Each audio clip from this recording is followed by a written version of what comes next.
In 1850, Napoleon III renamed the beaches and lagoons of New Caledonia the Land of Great Punishment. France had made this stunning archipelago into a penal colony. The idyllic landscapes of New Caledonia reveal nothing of the twists of its contrasting history. Even today, the future of the Kanak people is not settled. Currently an overseas territory of France, in 2012, New Caledonia will hold a referendum to choose between independence and autonomy.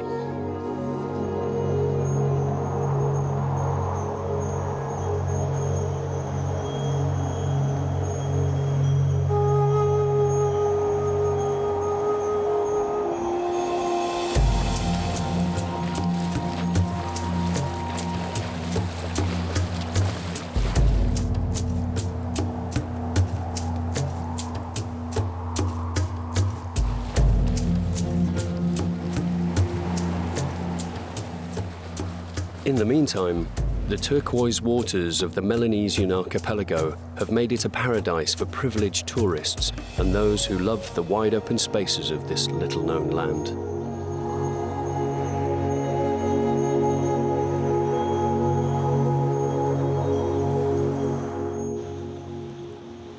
Okay, there's some gravel here. A bit tricky. The stones are my friends. It's okay. Fascinated by the natural riches of Caledonia, Manfred has chosen to settle here.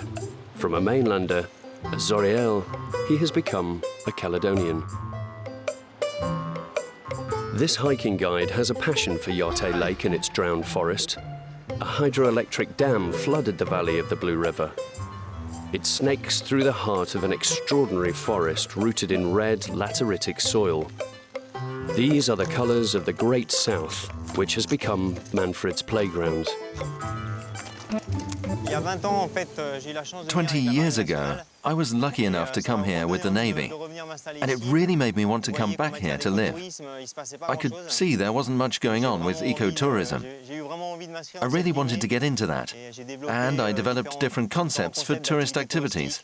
Kayaking, canyoning, hiking in this really magical environment. I basically know the Great South. That's my adventure playground. But there are plenty of other places to explore. Magnificent forests, real primary forests.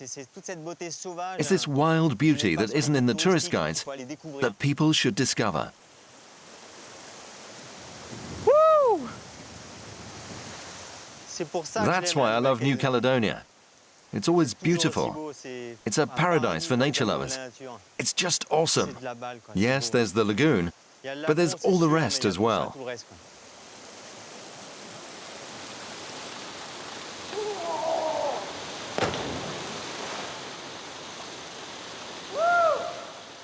Amongst all the beautiful places we'll see, there's one that is particularly close to my heart. I haven't been there yet. It was hard to get to a few years ago, and now it is open to the public. It's Mount Panié. Mount Panié is an extraordinary magical place. I think that all Caledonians and all tourists dream of going there, but it is a place that must be respected. You need to approach it properly, so that it's a beautiful hike that shows respect to the tribes who guard the mountain. Mount Panié is the highest point of New Caledonia, which is made up of a string of islands. The largest is in fact a section of Australia that drifted away 80 million years ago. On its tectonic journey, the archipelago carried away a stream of species unique in the world, which gives its forests some of the highest rates of endemism on the planet. Manfred has got together a small group of walkers, including a 9-year-old child. It takes 6 to 8 hours of walking to reach the summit at 1,629 meters. The guide association, Deubik, prepares the way. At each altitude, there are different natural environments to be seen.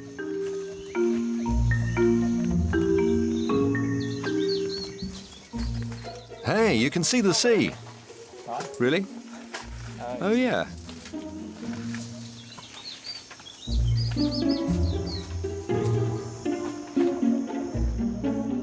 After the primary forest, they see the mosses of the humid forest, and higher still, at around 1,200 meters, the great endemic species of Mount Panié that have earned it its status as a biological reserve.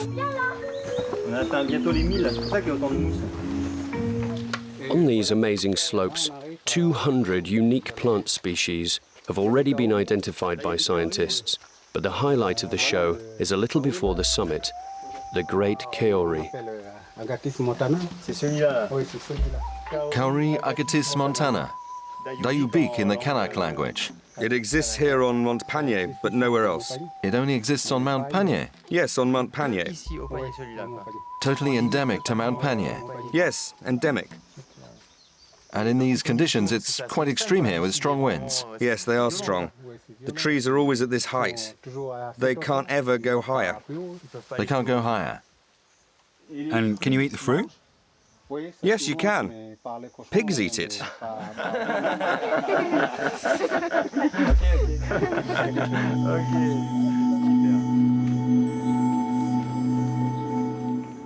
The Caledonian forests have long been exploited, especially those by the sea, which have been deforested to the point of threatening major species. The Great Kauri of Mount Panié only owes its safety to the altitude where it grows, and therefore the difficulty of cutting it down.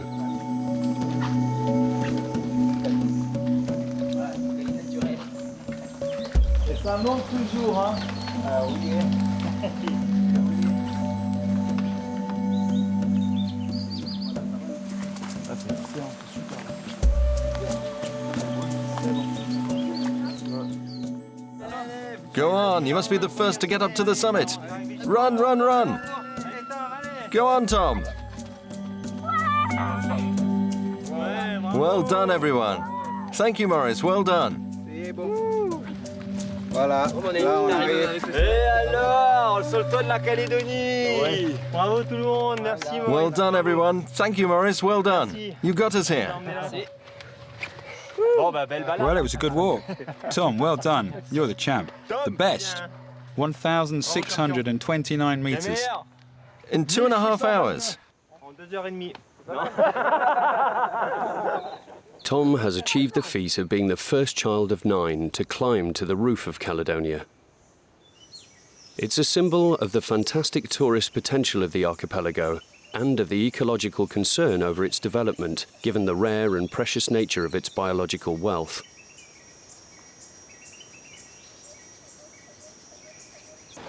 The conservation of the Caledonian forest also allows the lagoon to breathe.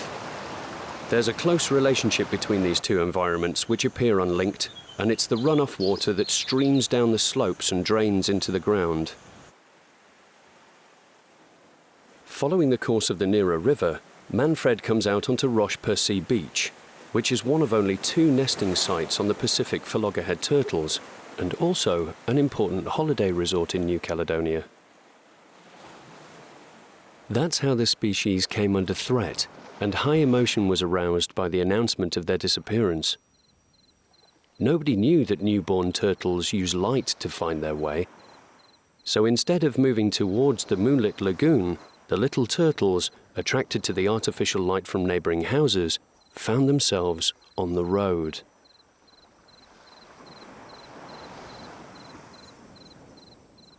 A conservation association was therefore formed. Manu Hernu is one of the founder members. She's made a first nest here, but she seems to have moved again. She must be a bit further over here. Oh, there she is. Let's go quietly and see. In addition to an awareness campaign, a protection operation has been started. Every night, people come and identify the nest sites. She's laying her eggs.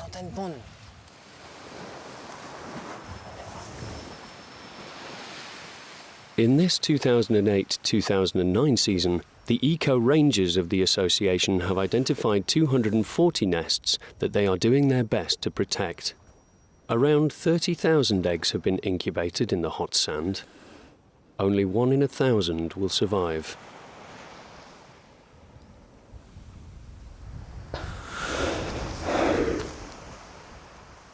She's just laying her last eggs.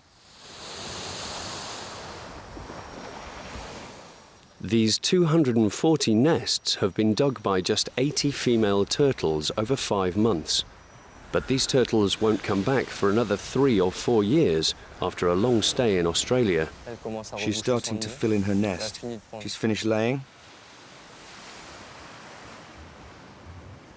She's a lovely little animal.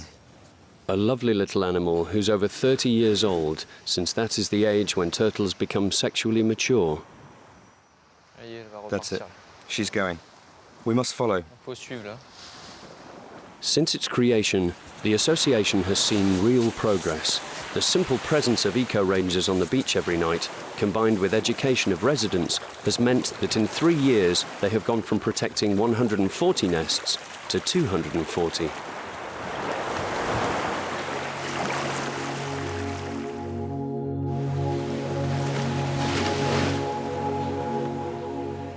Every day at dawn, an active member of the Boari Turtle Association takes over from the eco-rangers.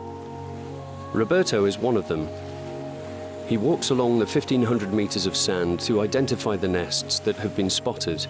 He counts the eggs, between 120 and 150 per nest, and protects them.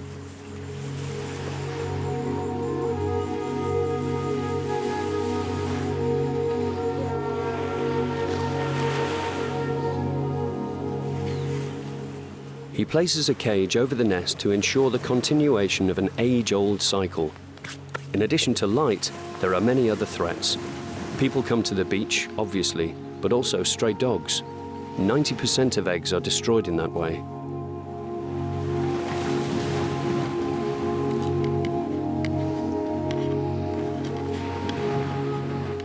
The appearance of the beach suffers somewhat, but all of the eggs hatch now.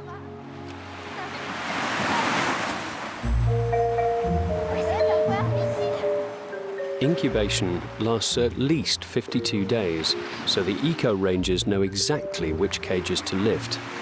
It just remains for Roberto to free about 10 little turtles that are too weak to get out of the nest on their own.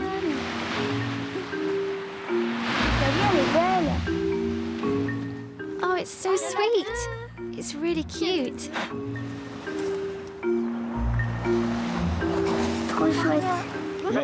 Put your hand like that. That's it, you hold it. We'll go and put them on the sand while they get wet. Try not to drop them.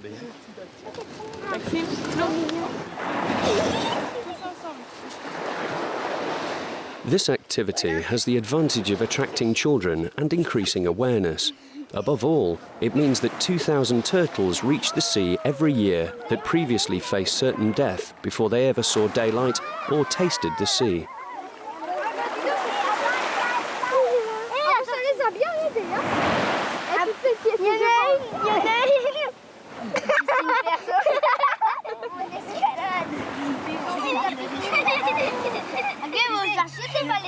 Statistically, only 2 of them will live long enough to return and lay their eggs on the beach. Those figures say a lot about the survival chances for this species.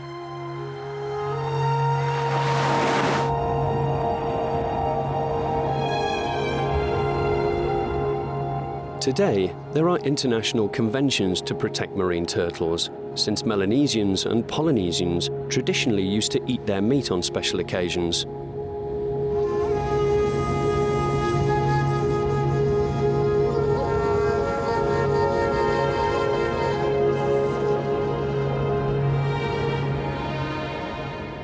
These days, you can even come across them in the Caledonian lagoon.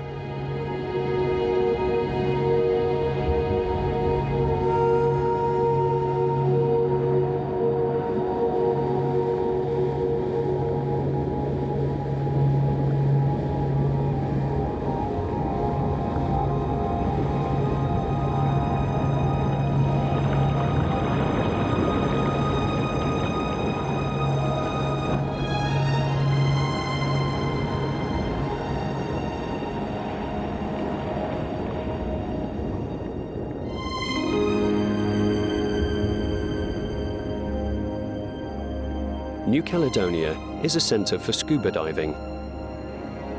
A large part of its lagoon and its great coral reef have just been listed on UNESCO's World Heritage List. That will at last provide a framework for the protection of this jewel.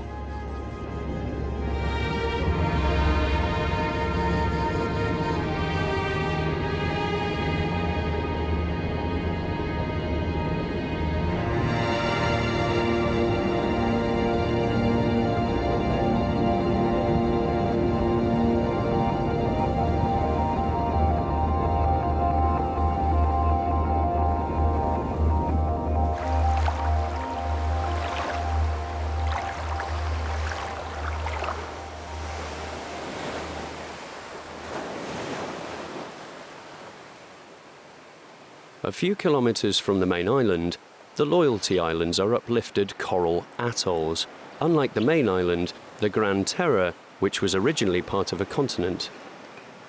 Lifou is the largest of these coral islands.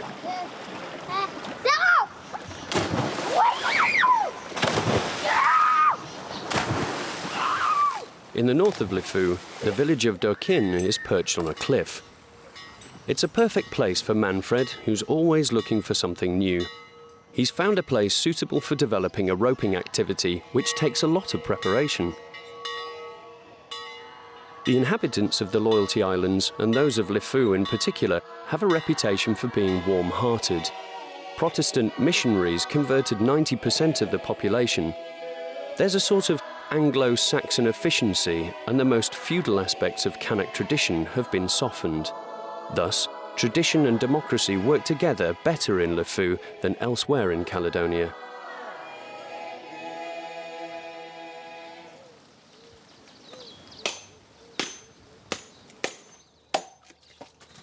Cooking the bunya, a typically Melanesian dish, is an art in itself.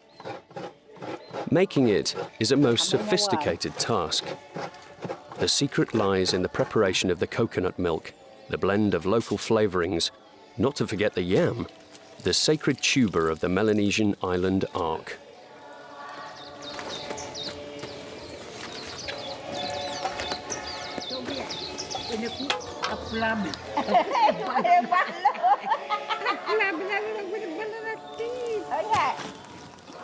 The traditional oven, on the ground, is made of heated coral stones placed around the bunya, which is tied up in banana leaves. This technique means that it cooks slowly, resulting in a tender dish with cleverly blended flavours.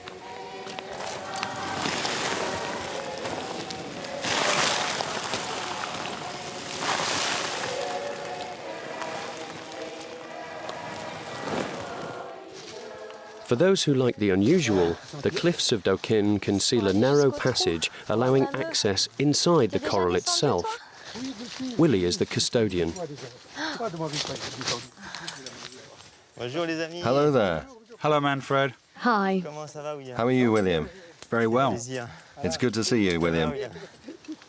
Delphine, shall we get ready? Yeah, can you see if it's on right? Thanks. Thanks very much. I'll check your harness. Okay, fine. Make sure your helmet's right. You can adjust the width and the depth. Yes, don't worry. Nice and strong. I'll put one here, Okay. and the other one here. Ready?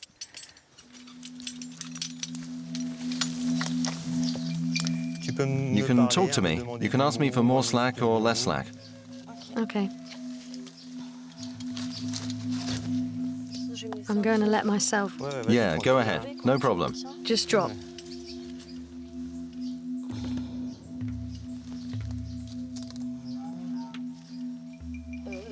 So you hold me.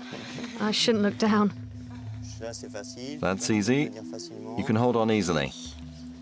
Okay. That's it. You're getting to the bottom of the passage. Okay. Now your feet are going to be out in the open. Wait. Wait. Easy, easy. I'm going to let you down gently. Nothing to worry about. Everything's okay. All right? It's incredible. Okay. Okay, go on. Okay. Vas-y. But gently. Wow. It's a bit high. But it's beautiful. Okay. Doucement, hein. Go down. Wow. Oh, the ground. Wow. C'est haut, mais c'est beau. A bit more. Vas-y, descends. Wouhou.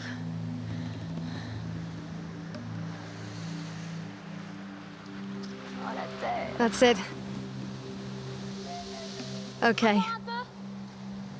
C'est bon. Ok, I'm c'est down. bon.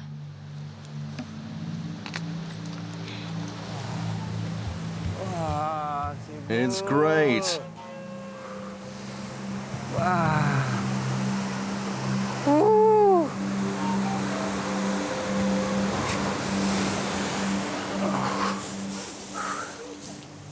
It's fantastic. Really great. Je l'ai fait. I did it. I'm really happy. It's a bit slippery. The limestone formation of the Loyalty Islands and the runoff waters that dissolve the mineral have given birth to the numerous caves of Lifou. Here, all the fresh water is held in the water table. There are no rivers on Loyalty Island.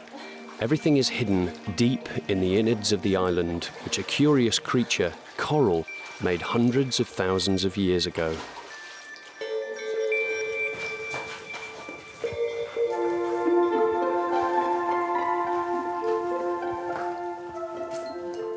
Gradually, through the action of air and water, other geological structures have appeared. They are the glory of the Lifou Caves, a site that is both precious and accessible.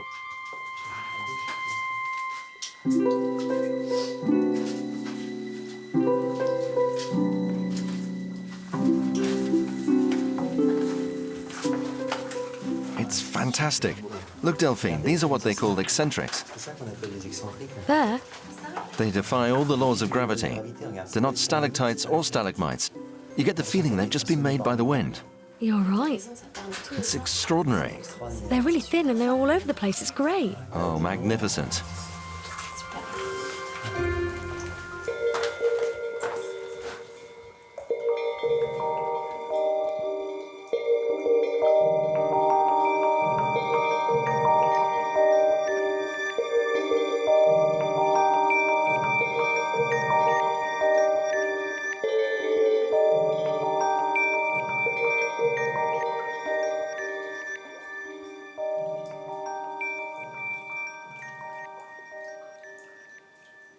Ah, super, bah, on magnifique. applaudit. Bravo, ouais.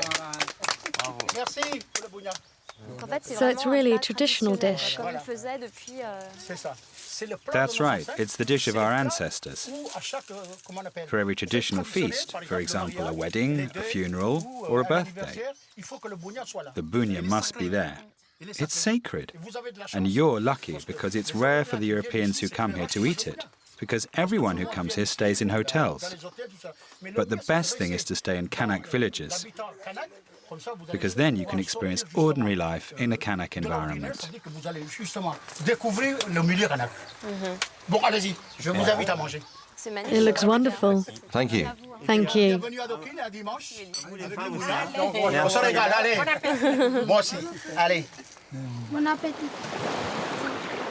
Its colours, its natural environments, its traditions, its history and population make New Caledonia a land of contrasts.